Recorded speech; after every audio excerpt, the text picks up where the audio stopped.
नमस्कार साथियों।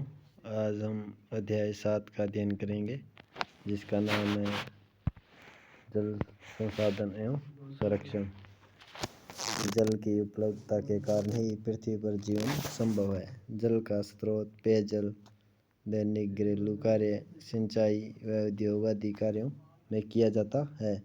जल के समस्त स्रोत जल संसाधन कहलाते हैं। राजस्थान के मुख्य जल स्रोतों में झीलें, नदियाँ और उन पर बने बांध व नहरें, तालाब, कुएं एवं नलकूप आदि हैं। आइए हम इस अध्याय में राजस्थान के जल संसाधनों एवं अपवाह तंत्र का विस्तार से अध्ययन करते हैं।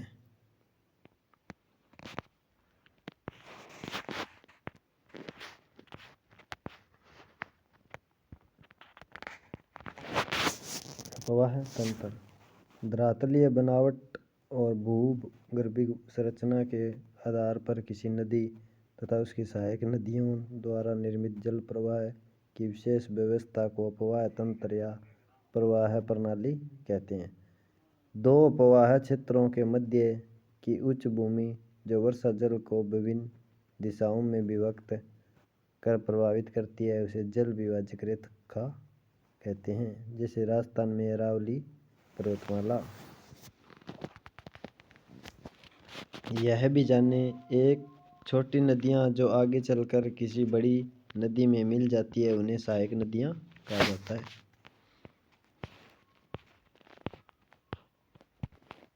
अपवाह तंत्र देखते हैं राजस्थान का अपवाह तंत्र। राजस्थान के अपवाह तंत्र को 3 भागों में बांटा जाता है।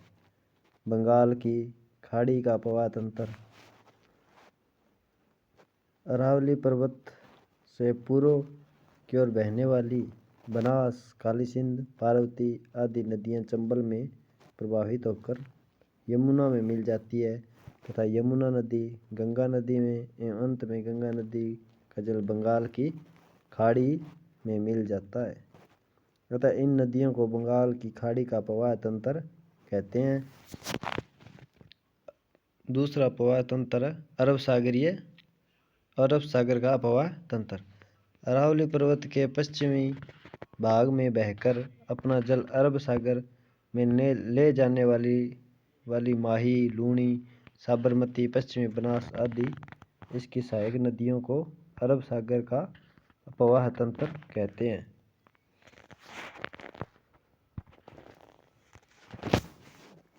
आंतरिक अपवाह तंत्र ऐसी नदी जो कि समुद्र तक पहुंचकर स्थल भाग में ही विलुप्त हो जाए या किसी झील में मिल जाए तो उसे आंतरिक या भूमिगत जल वाली नदी कहते हैं। राजस्थान में बहने वाली घग्गर, बाणगंगा, कांतली, साबी, रूपारेल, मेंथा आदि नदियां आंतरिक अपवाह तंत्र के उदाहरण हैं।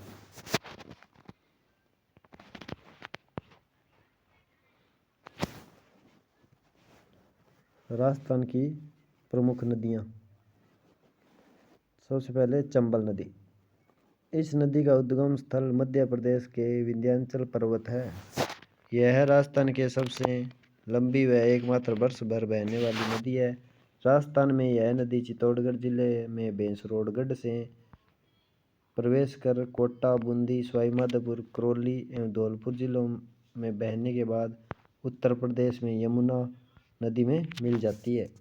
इसके प्रमुख सहायक नदियां बनास, बेड़च, कोठारी, काली सिंध, पार्वती आदि।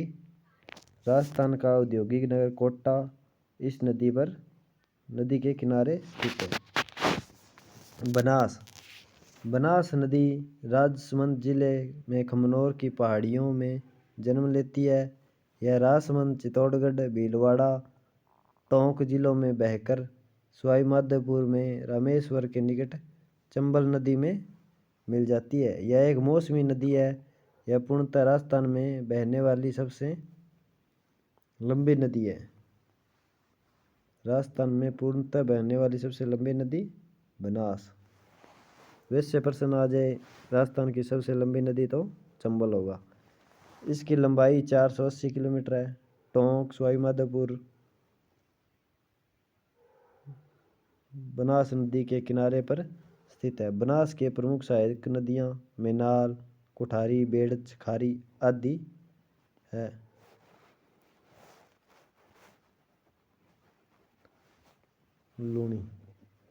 लूणी अजमेर जिले में गोविंदगढ़ के निकट सरस्वती एवं सागरमती नामक दो धाराओं के मिलने से इस नदी का उद्गम होता है। अजमेर, नागौर, पाली, जोधपुर, बाड़मेर, जालौर जिलों में बहने के बाद यह नदी कच्छ की खाड़ी में मिल जाती है। बाड़मेर जिले के बलोत्रा तक इस नदी का जल मीठा होता है। इसके बाद जल खारा हो जाता है। इसकी सहायक नदियों में जोजड़ी, बांडी, ज्वाई, मीठड़ी, खारी, सूखड़ी, सागी, गुइया आदि है। माही नदी मध्य प्रदेश के विंध्याचल पर्वत इस नदी का उद्गम स्थल है। यह नदी राजस्थान में बांसवाड़ा व प्रतापगढ़ जिले में बहने के बाद खंबात की खाड़ी में मिलती है। इसकी प्रमुख सहायक नदियां सोम एवं जाखम है। बाणगंगा इस नदी का उद्गम जयपुर जिले में स्थित अरावली की विराट पहाड़ी से होता है। इस नदी का पानी भरतपुर में घना पक्षी उद्यान में नम भूमियों का निर्माण करता है। इसे अर्जुन की गंगा भी कहा जाता है। घग्गर नदी इस अंतःप्रवाही नदी का उद्गम हिमाचल प्रदेश में हिमालय पर्वत की शिवालिक श्रेणी से होता है। उत्तरी राजस्थान में यह नदी हनुमानगढ़ में प्रवेश कर श्रीगंगानगर में भूमिगत हो जाती है। इस नदी को प्राचीन सरस्वती का विशेष अथवा सहायक नदी माना जाता है।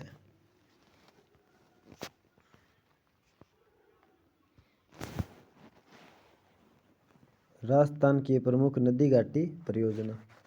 नदियों पर बांध बनाने से जल विद्युत उत्पादन, सिंचाई, पेयजल, वृक्षारोपण, भूमिगत जल स्तर आदि वृद्धि, बाढ़ नियंत्रण, मृदा अपरदन और पर्यटन आदि कई प्रकार के उद्देश्य पूरे होते हैं।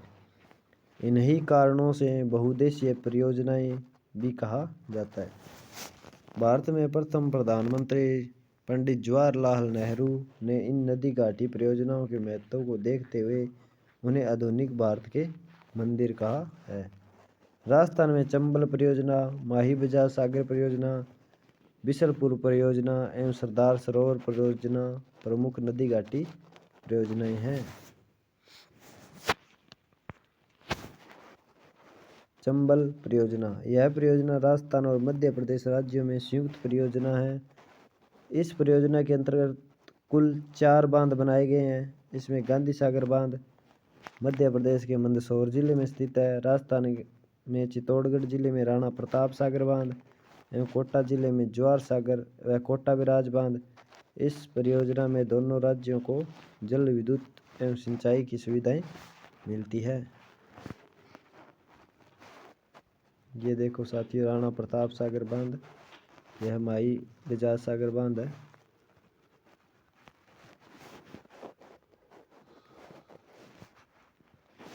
माही बजाज सागर परियोजना बांसवाड़ा में माही नदी पर यह परियोजना स्थित है। यह राजस्थान और गुजरात राज्य में सम्मिलित परियोजना है। इन दोनों राज्यों में सिंचाई, जल विद्युत और पेयजल की सुविधा उपलब्ध हो रही है। बिशलपुर परियोजना राजस्थान के टोंक जिले में टोडा राय सिंह नगर के पास बिशलपुर गांव में बनास नदी पर सिंचाई और पेयजल के उद्देश्य से इस परियोजना का निर्माण किया जाता है। इस परियोजना में राज्य के जयपुर, अजमेर, टोंक सहित कई अन्य क्षेत्रों में पेयजल आपूर्ति की जाती है। सरदार सरोवर परियोजना गुजरात, मध्य प्रदेश, महाराष्ट्र और राजस्थान राज्यों की इस संयुक्त परियोजना का निर्माण गुजरात में नर्मदा नदी पर किया गया। इस परियोजनाओं से राजस्थान के दक्षिण पश्चिमी में नहर द्वारा बाड़मेर व जालौर जिलों में सिंचाई एवं पेयजल सुविधा उपलब्ध करवाई जाती है।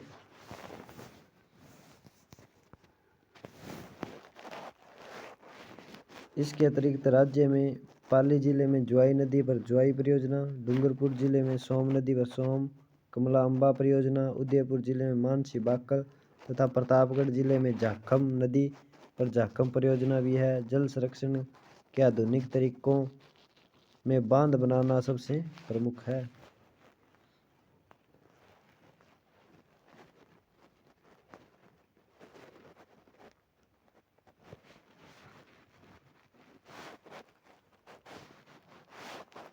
राजस्थान में प्रमुख झीलें एवं जल संचयन।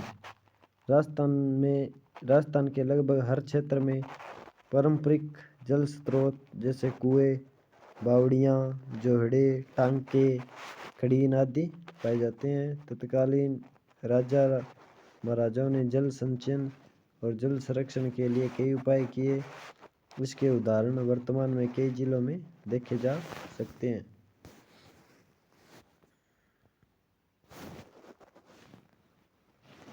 उदयपुर में 14वीं से 19वीं सदी तक जल संरक्षण हेतु अनेक कार्यों द्वारा ऐतिहासिक जल प्रबंधन प्रणाली का विकास किया गया एवं यहाँ के राणाओं ने पिछोला, उदय सागर, फतेह सागर, गोवर्धन सागर, रंग सागर, स्वरूप सागर, जना सागर आदि झीलों का समय समय पर निर्माण करवाया एवं नहरें बनाकर आपस में जोड़ दिया गया।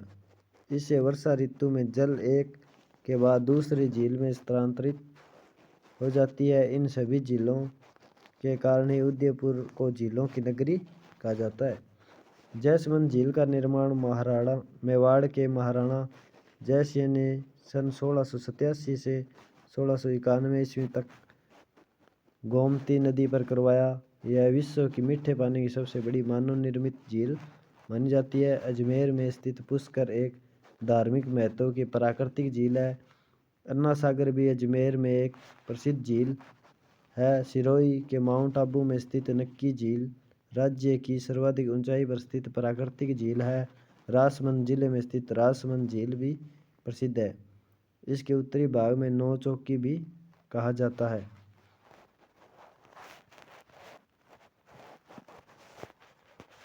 इसके अतिरिक्त जोधपुर में बालसमंद, कायलाना एवं उमेद सागर, जैसलमेर में गडीसर, डूंगरपुर में गेप सागर, बीकानेर में कुलायत, अलवर में सिलीसेट आदि कई अन्य झीलें भी राज्य में महत्वपूर्ण जल संसाधन हैं।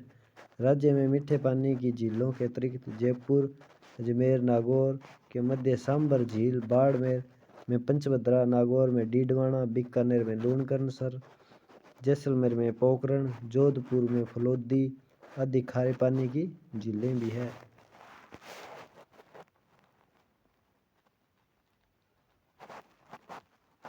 जल संरक्षण हमारा प्रथम दायित्व है। जल संरक्षण के लिए प्रत्येक नागरिकों को प्रशासन का सहयोग करना चाहिए। इसके लिए आवश्यक है कि हमें जलाशयों में घरेलू और औद्योगिक अपशिष्ट नहीं डालना चाहिए। पेयजल स्रोतों के निकट स्नान नहीं करना चाहिए। इसके साथ साथ जल संचयन, जनसंख्या नियंत्रण, सिंचाई की उन्नति विधियों के प्रयोग, वृक्षारोपण में वृद्धि, भूमिगत जल का विवेकपूर्ण उपयोग और जल का पुनः उपयोग आदि प्रयत्नों से जल का संरक्षण किया जाना अति आवश्यक है। अधिक वर्षा वाले क्षेत्रों से जल को नहरों के द्वारा कम वर्षा वाले क्षेत्रों में पहुंचाकर जनजीवन और उद्योगों के लिए अनुकूल परिस्थितियां सरकार द्वारा उपलब्ध कराई जा रही है।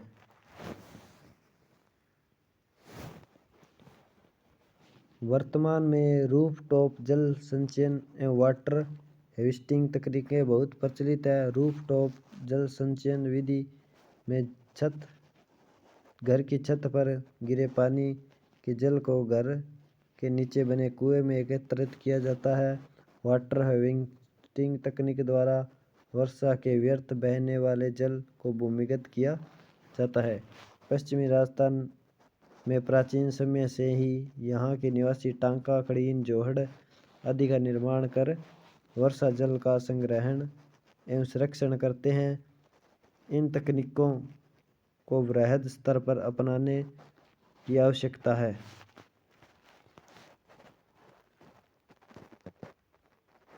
शब्दावली देखिए साथियों। भूगर्भिक भूमि के अंदर का जल होता है। अपवाह नदी जल का बहना।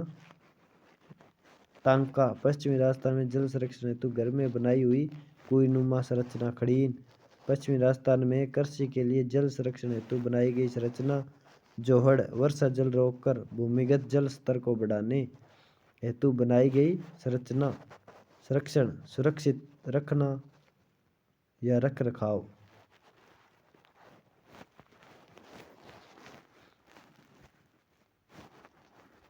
धन्यवाद साथियों। अध्याय 7 कंप्लीट हो गया है। कल अध्याय 8 का अध्ययन करेंगे।